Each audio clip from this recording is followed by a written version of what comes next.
the insight that he does have now, does that make him more likely or less likely to buy a soccer team? So would he have still bought a soccer team if he was not the minister? Because now, anyone else with 50 million, you must ask yourself, yo, I want to buy a soccer team. But we just saw now with Mckenzie, it's not as easy as we think, and that thing can go downhill. Ladies and gentlemen, welcome back to another episode of the On the Country podcast. Am I allowed to swear in here? In Sweden. Yeah, I know we said let's not blame the government. It's just sad when we start them becoming indoctrinated view on me.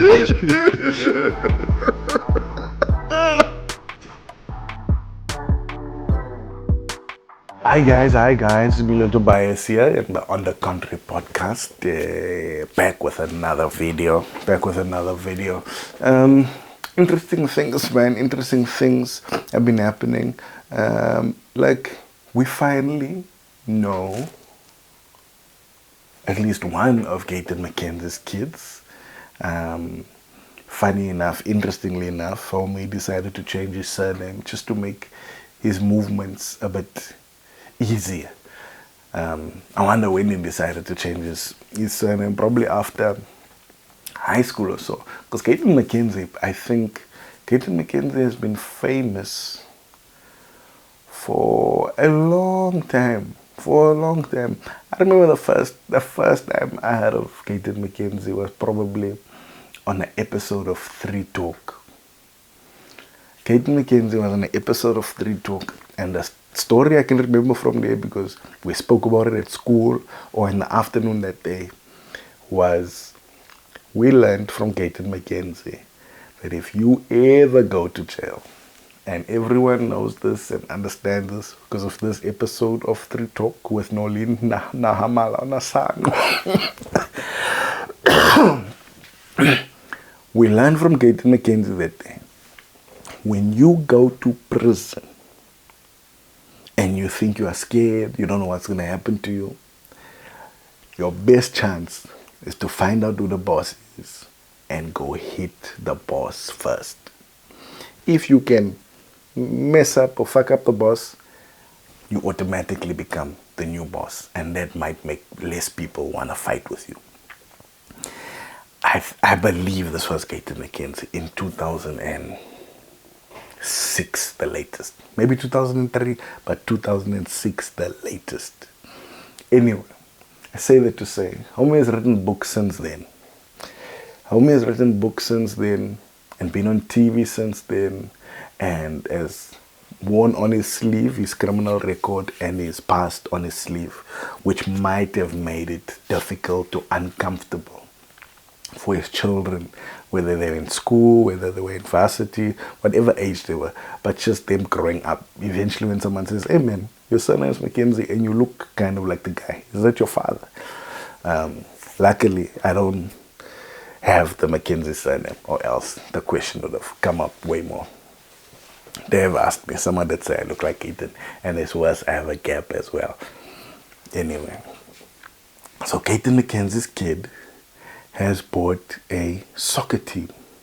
And Gayton Mckenzie is the Minister of Sports, Arts and Culture. Now the question is, what's wrong with that? If anything, what's wrong with that? And we must ask, you're a minister, bro. Your family starts doing nice things. We must ask. The question must never be about should we ask or not ask. We definitely should ask. Now, you don't ask thinking or knowing that something wrong is being done, but you ask in case something wrong is being done, just so it can be out in the open. So, I don't think this is a story about where his son got 50 million to buy a soccer team. Gayton Mckenzie talks about his money all the time. He's never hidden his money. He's never hidden the fact that he doesn't even need the salary. Homie is a proper millionaire, and the people that he hangs around kind of just shows that he might have had that 50 million rand laying around, whether it's in stocks, whether it's in equity, whatever words they use there. So yeah, sure, if he gave all the businesses over to his son to run, understandable. We understand and we believe he did get 50 million somewhere. I don't think anyone sensible would think homie has siphoned money from the Department of Sports, Arts and Culture already. Homie is barely, is this his first budget? There should be the second, there should be like if they've been in for a year, this might be their second budget for sports, arts and culture. Because if you came in May last year, you were using a budget from like, cool, no, last year they should have started the budget process last year for this year's things. And now they're currently busy with the budget for next year. Cool. So I don't think, quite honestly, any sports, arts and culture money has been used to buy a soccer team for him and his family. It's quite similar to what Donald Trump did when he became president, which questions had to be asked and should be asked when he gave over his control over all his real estate and all his companies when he became president. But now, the question must be asked, the insight that Gayton Mckenzie now has into sports leagues, sports teams, and that business, the insight that he does have now, does that make him more likely or less likely to buy a soccer team? So would he have still bought a soccer team if he was not the minister? Because now, anyone else with 50 million, you must ask yourself,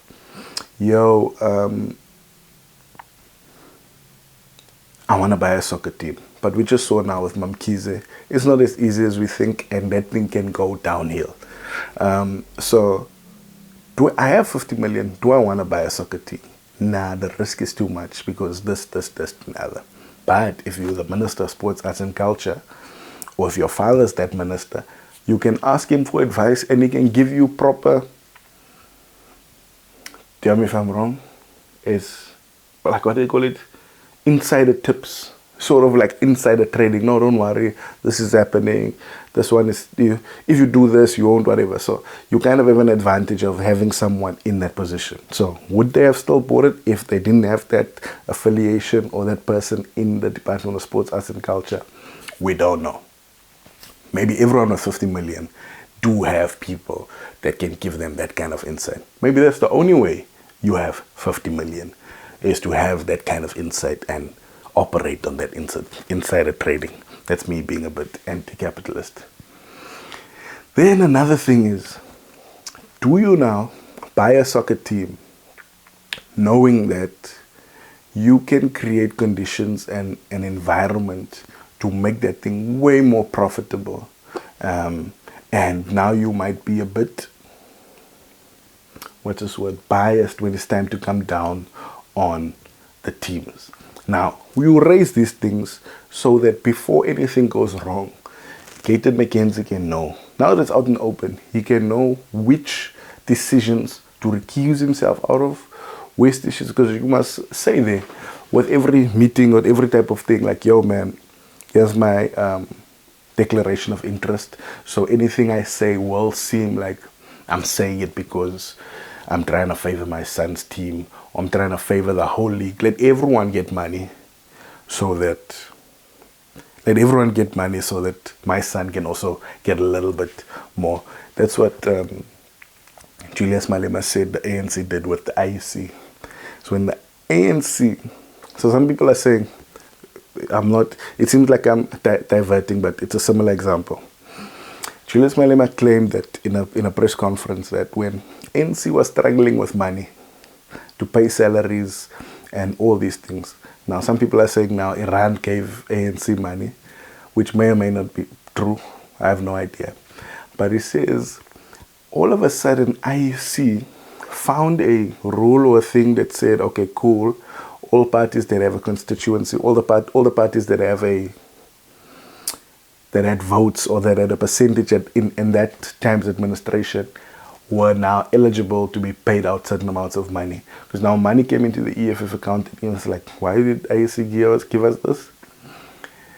He says it's because ANC pushed for that money, but if ANC wants money, they can't just do it that ANC must get money. You rather let everyone in the league get it. So Gayton might be in a position to do those type of things and just benefit all the PSL teams so that it can at least benefit his team. Also, it might also just be a disadvantage that Gayton Mckenzie's son owns that your father, you own a PSL team and your father is a minister. Because now your father can't do anything nice for the league or for soccer because it's going to seem like they're doing it for you. So now he needs to be extra tough with the PSL just to prove that he's not.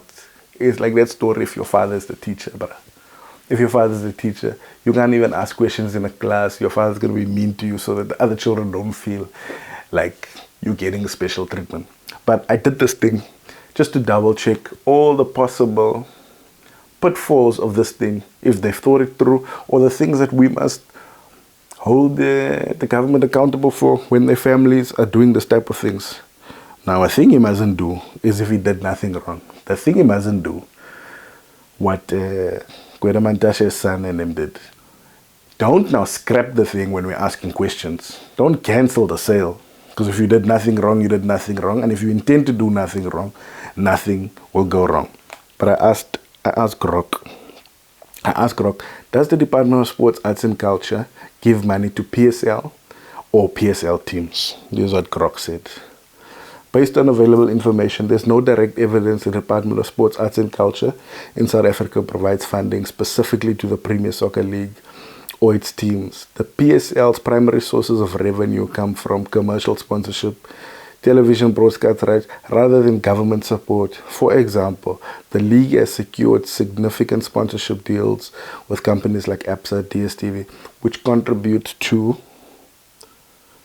substantial amount of its finances. Additionally, the PSL distributes monthly grants to its clubs, but these are funded through these commercial avenues, not through direct contributions from the Department of Sports. While this Department of Sports, Arts and Culture may support broader sports development initiatives in South Africa which could indirectly benefit football, there is no specific indication that it provides money directly to PSL or its teams. Instead, PSL appears to operate as a commercially funded entity relying on private sponsorships, broadcasting deals, and sustain itself and its clubs. Therefore, it's unlikely that the Department of Sports, Arts and Culture gives money directly to the PSL or their teams. Hey, so, I don't know, man. It's tricky, but I think, what is the outcry really, man? What is the outcry really about, if there is any? But interesting. Let's see what happens. Bloemfontein has a team again in the PSL. Hopefully that does something for the morale in the province. Or it's Free State. It's for Free State, but I guess they're based in Bloemfontein. Yeah, man. Bye. Don't forget to comment, subscribe, all those things, by the way. Do comment, let me know what you think, and I can figure out the direction that these videos must go in, and the things we like to talk about and the things we don't like to talk about. Ladies and gentlemen, welcome back to another episode of the On the Tone podcast. Am I allowed to swear here? In Sweden. Yeah, I know we said let's not blame the government. It's just sad when we start them becoming indoctrinated. Your view on me.